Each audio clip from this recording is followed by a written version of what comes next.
Saat ini kita sudah memasuki triwulan 2 ya, yang mana setiap kegiatan dalam penyerapan anggaran sudah terlaksana, paling tidak ada presentasi. Nah, untuk saat ini Dinas Pendidikan sendiri sampai sejauh mana, Bang? Ya, terima kasih informasi yang saat ini mungkin yang memang kita sebagai abdi masyarakat, abdi negara, tentunya kita akan melaporkan bahwa sejauh mana progres perkembangan Dinas Pendidikan selama jangka waktu sampai bulan Agustus ini. Alhamdulillah berkat teman-teman kami yang luar biasa di bidang, semua bidang, alhamdulillah saat ini kami mencapai untuk laporan realisasi keuangan itu 60% lebih dan fisik sudah mencapai 70%. Artinya bahwa kami berdasarkan anggaran kas yang ada sudah merupakan progres yang signifikan, progres yang sudah menurut kami sudah mumpuni, dan insya Allah keuangan lagi 40% ini insya Allah Desember tepat waktu insya Allah bisa terselesaikan semua. Namun dalam hal ini kami juga akan tetap berusaha memaksimalkan dalam serapan anggaran ini, terutama bidang fisik, bahwa saat ini hampir semua sudah kegiatan sudah dilakukan oleh pihak ketiga, yang mana kami tinggal pengawasan ataupun ke lapangan untuk monitor sejauh mana fisik-fisik yang sudah dilakukan oleh rekanan saat ini. Nah, kalau kita melihat, Bang, dalam kegiatan realisasi fisik ya, yang mana ini sudah berjalan, ada presentasi, kita melihat dari 60%. Ada nggak kendala di saat kita juga walaupun sudah presentasi 60% di sini? Ya, kendala itu pasti ada,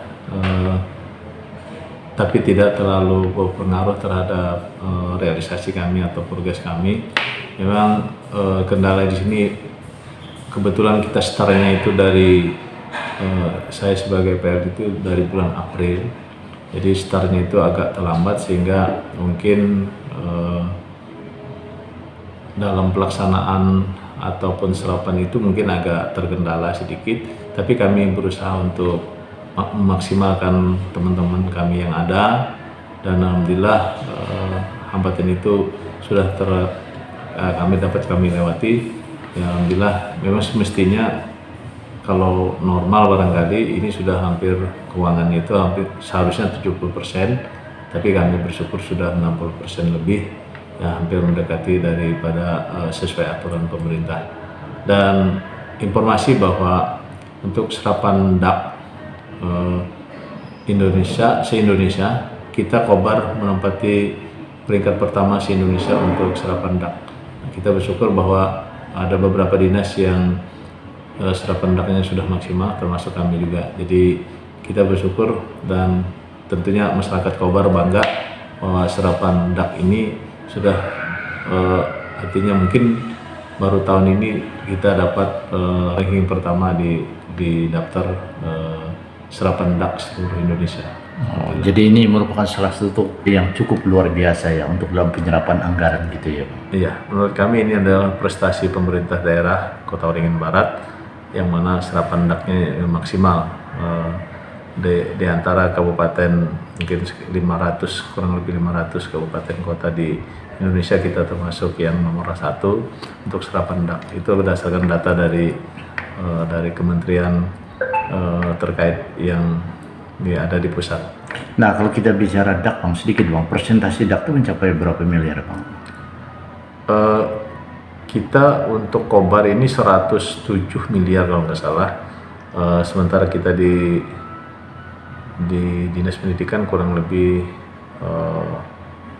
kalau fisiknya itu 16 miliar, non fisiknya 50-an miliar. Oh gitu ya, berarti ada peningkatan nggak dibandingkan tahun kemarin? Ini fluktuasi dalam artian begini, DAP ini kan artinya tidak bisa kita ukur karena DAP ini berdasarkan data Dapodik yang ada di sekolah. Ketika Dapodik tersaji dengan baik, pemerintah pusat akan mengucurkan dana DAP itu juga mengikuti perkembangan, sehingga mereka dapat menilai, karena di dalam Dapodik itu juga tersaji data Sapras Pendidikan.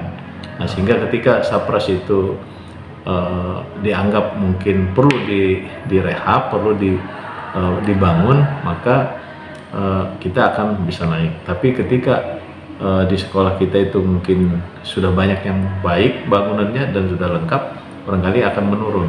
Jadi artinya persentase DAK itu naik, berarti kita memang masih banyak membutuhkan. Tapi ketika persentase anggaran DAK itu mengecil, berarti kita Saprasnya sudah memadai atau sudah mencukupi apa yang menjadi SPM, standar pelayanan minimal di bidang pendidikan. Oke, makasih loh.